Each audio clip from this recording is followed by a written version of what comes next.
That was Alistair Leithhead. Now, the bent businessman who ran the factory making implants which leaked industrial-grade silicone into women's breasts was sentenced to 4 years in jail today. His behaviour came to light when the French government recommended women who had the implants have them removed. Many women here, as in several other countries, say there should have been public money available for them to have their implants removed and replaced. But the fact that some French shyster could do such damage also exposed the weakness of European controls on medical devices. Zoe Conway's report contains flash photography. Jean-Claude Masse was once one of the biggest suppliers of breast implants in the world. Today he was found guilty of aggravated fraud. He'd injected implants with industrial-grade silicone. More than 100,000 women were left in fear for their health. He left court a free man, avoiding a prison cell after lodging an appeal against a 4-year prison sentence. Jan Spivey was given the implants after undergoing a mastectomy for breast cancer. A plaintiff in this case, her implants ruptured and had to be removed. I think it starts here. This is a criminal trial, and it's not considered a crime in the UK, and that's really important. I think it sends a message to the British that we are victims of a crime, and I think that's an important step. Masse had hidden from inspectors that his company, PIP, was using the unauthorised silicone filling, which is also used in mattresses. What this case has made really clear is that the European regulatory system isn't working. Many are asking, how is it that manufacturers like PIP are allowed to choose who regulates them?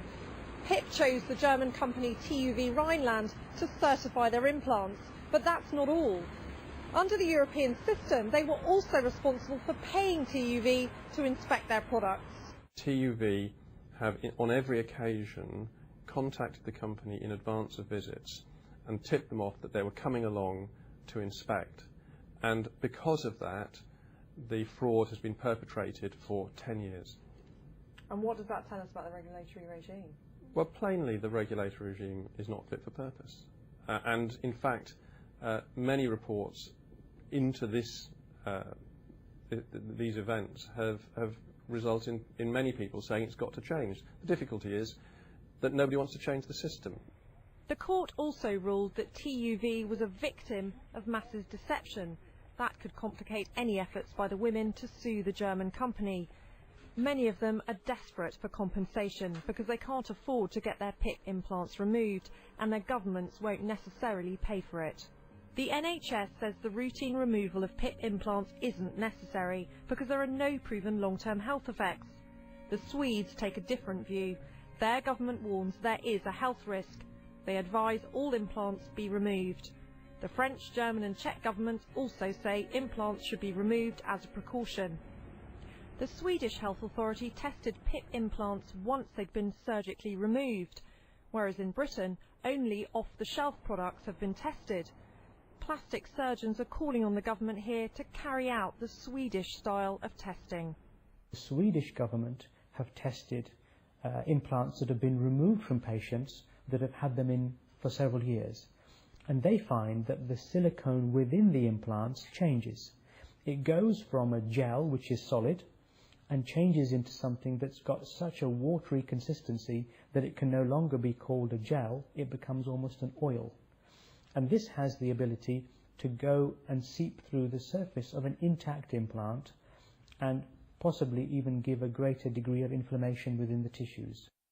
Civil action is underway against clinics in Britain that use the PIP implants, but lawyers admit women are facing an uphill struggle.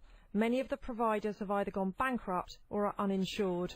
It's far from certain whether the tens of thousands of women affected by these implants will ever get any compensation. Now, in February last year, a group of women who'd received PIP breast implants came on the programme to put their questions and fears to the then Health Minister, Anne Milton. Two of their number have returned tonight, Katrina Murphy and Wendy Williams, friends from Rotherham who are both